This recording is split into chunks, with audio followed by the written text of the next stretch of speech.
नमस्कार दोस्तों, आज 5 अक्टूबर है और आज के द हिंदू में क्या और क्यों पढ़े हैं इसे लेकर हम फिर से हाजिर हैं। आज जो सबसे पहली न्यूज़ है, 7 dead as glacial lake burst in Sikkim. यहाँ पे भी बादल फटा और 22 आर्मी पर्सनल मिसिंग थे और 7 लोग मारे गए हैं, है ना। और ये अचानक से बादल फटा और अचानक से ये घटनाएं हुई। आखिर ऐसा क्यों हो रहा है? ये घटनाएं बार बार क्यों बढ़ रही हैं? क्या ये ग्लोबल वार्मिंग के संकेत हैं? क्या ये जो हम पहाड़ों में अत्यधिक बसावट कर रहे हैं इसके कारण है, या अत्यधिक पर्यटन के कारण है? क्या कारण हो सकते हैं, है ना। तो आपको इस पे थोड़ी सी चीज़ें देखनी पड़ेंगी, है ना। ये आपको देखना है पहला। दूसरी न्यूज़ जो है वो है LPG subsidy for Ujjwala beneficiaries रेज 300। ठीक है, LPG subsidy, liquid petroleum gas की सब्सिडी जो है 300 रुपये कर दी गई, जो 200 रुपये पर सिलेंडर थी, अब 100 रुपये की और राहत दे दी गई है। तो ये हो सकता है ये चुनावी मुद्दा हो या चुनावी तरीका हो। चुनाव के जैसे जैसे नज़दीक आ रहे हैं लोकसभा चुनाव, वैसे वैसे सरकार के राहत देने के कार्यक्रम में बढ़ोतरी होती हो, इस तरीके की चीज़ें देख सकते हैं। क्या इसको हम फ्रीबी कह सकते हैं? क्या हम इसको फ्रीबी कह सकते हैं? ये आपको थोड़ा सोचना है और इस पर दिमाग लगाना है। फ्रीबी का मतलब होता है वैसी चीज़ें जो काम की तो नहीं होती, लेकिन सरकार उसको अपने चुनावी लाभ के लिए प्रदान करती हैं। तो क्या हम इसको फ्रीबी कह सकते हैं, है ना। तो इसको आपको देखना है। इसके बाद वर्ल्ड कप शुरू हो गया है आज से, और वर्ल्ड कप में क्या क्या होगा वो चीज़ें दी गई हैं। तो आप इसको देखना चाहें तो देखें, नहीं देखना चाहें तो कोई ज़रूरी नहीं है। Trio wins chemistry Nobel for quantum dots. Quantum dots का मतलब होता है, जो आप मोबाइल देखते हो, मोबाइल का 1 मिलीमीटर आप कभी सर्च करिए कितना होता है, देखिएगा ना आपके 1 मिलीमीटर में दसियों लाख जो डॉट्स होते हैं, उनके कारण जो कलर चेंज या लिखना या इस तरीके की चीज़ें जो होती हैं वो कर पाते हैं हम, उनको क्वांटम डॉट्स कहते हैं। इनके लिए इन तीनों को केमिस्ट्री का नोबेल मिला है। तो आप इसको देख सकते हैं, है ना। पहली बार लिक्विड में किस तरीके के क्रिस्टल्स होते हैं ये पता लगाया गया था।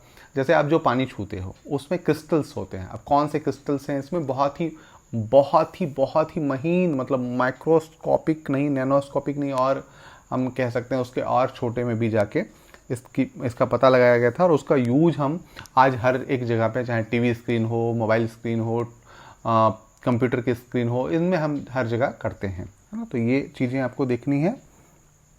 इसके बाद जो हमें पढ़ना है वो है पेज नंबर 8 पे। पेज नंबर 8 पे क्या देखना है?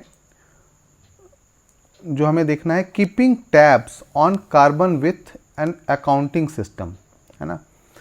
अभी polycrisis, a term made popular Adam Tooze refer to interconnected the compounding crisis related to climate change that are affecting the planet not just a few second but across several sectors and domains. Polycrisis मतलब एक तरीके से जो संकट है, बहुध्रुवीय संकट, एक तरीके से कहें बहुत तरीके का संकट, है ना। इसी पे बात की गई है, पूरे क्लाइमेट चेंज पे बात की गई कि कौन कौन से क्षेत्र ऐसे हैं जहाँ से हम ये जो ग्लोबल वार्मिंग की सिचुएशन हो रहा है वो किन किन क्षेत्रों से या किस किस प्रकार से प्रभावित हो रहा है ना। उसके बाद इसका मेजरमेंट कैसे किया जाए, कार्बन अकाउंटिंग किस तरीके की जाए, इसका सॉल्यूशन क्या है, इसके बारे में पूरी एक परिचर्चा की गई है इस आर्टिकल में। तो आप इसको देख सकते हैं और साथ ही साथ आप इसमें से निकाल सकते हैं कि किस प्रकार का सॉल्यूशन होना चाहिए, जो क्लाइमेट चेंज हो रहा है उसका किस प्रकार का सॉल्यूशन होना चाहिए। एक यहाँ मोटा मोटा अनुमान आपको यहाँ से मिल सकता है, तो आप इसको देख लेंगे। इसके बाद जो पेज नंबर 9 पे हमें पढ़ना है, women's quota panchayat to parliament. अभी पार्लियामेंट ने एक वुमेन रिजर्वेशन बिल पारित किया है और उसमें 33% का कोटा निर्धारित किया गया है। तो ये आपको ये देखना है कि पंचायती राजों में, पंचायती राज संस्थाओं में या जो नगर पालिकाएँ हैं उनमें जो 33% कोटा है, और वहाँ से लेके पार्लियामेंट तक किस तरीके की चीज़ें हुई हैं या क्या मामला हुआ है 73वां 74वां संविधान संशोधन, और अब जो नया आया है उसके बारे में एक कंपैरेटिव एक स्टडी कर सकते हैं, तुलनात्मक स्टडी कर सकते हैं कि आखिर इतने दिन क्यों लग गए, क्या कारण थे, है ना। तो आप इसके लिए यहाँ पे थोड़ा सा यहाँ से पढ़ सकते हैं। और साथ ही साथ ये भी पढ़ सकते हैं कि रिजर्वेशन तो कर दिया गया महिलाओं का, उसके बाद ओबीसी, एससी, एसटी इनके लिए क्या किया जाएगा इसके बारे में यहाँ बात की गई है, तो आप इसको देख लेंगे। इसके बाद है पेज नंबर 10 पे, the impact of Bihar cast सर्वे।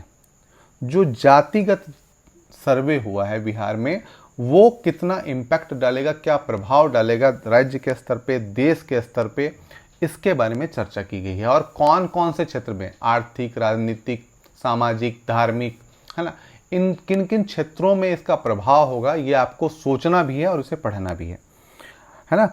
क्या निकल के आया है, इसके क्या प्रभाव होंगे, राजनीतिक प्रभाव होंगे, क्या एक डेमोग्राफिक जो लाभांश है, मतलब एक जो झगड़े हैं वो क्या बढ़ नहीं जाएंगे, क्या अपने हिस्सेदारी, जैसे आरक्षण मान लो कि कुल मिला के ओबीसी जो परसेंटेज है वो 60+ % हो रहा है, 60 से अधिक हो रहे हैं ओबीसी ईबीसी मिला के यदि हम देखते हैं तो 60% से अधिक जनसंख्या बिहार में है।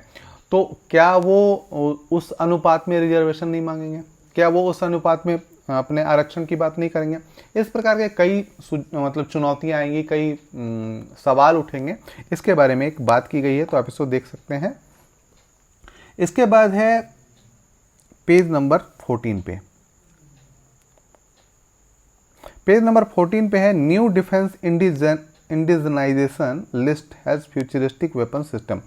घरेलू स्तर पे हम जो बनाना जो चाह रहे हैं, रक्षा जो तरीके से रक्षा सामग्री, उनके लिए एक दूसरा एक प्रोग्राम लॉन्च किया गया है, स्वावलंबन 2.0, है ना। तो इसी पे ये पूरी बात की गई है, कौन कौन से घरेलू स्तर पे या कौन कौन से स्वदेशी तकनीक से हम रक्षा संबंधी निर्माण करेंगे, इसके बारे में ये बात की गई है, तो आप इसको पढ़ लेंगे। और आज के लिए इतना ही पढ़ना है दोस्तों।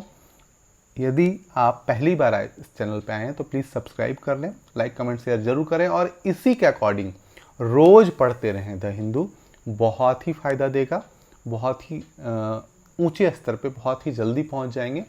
धन्यवाद, फिर कल मिलते हैं।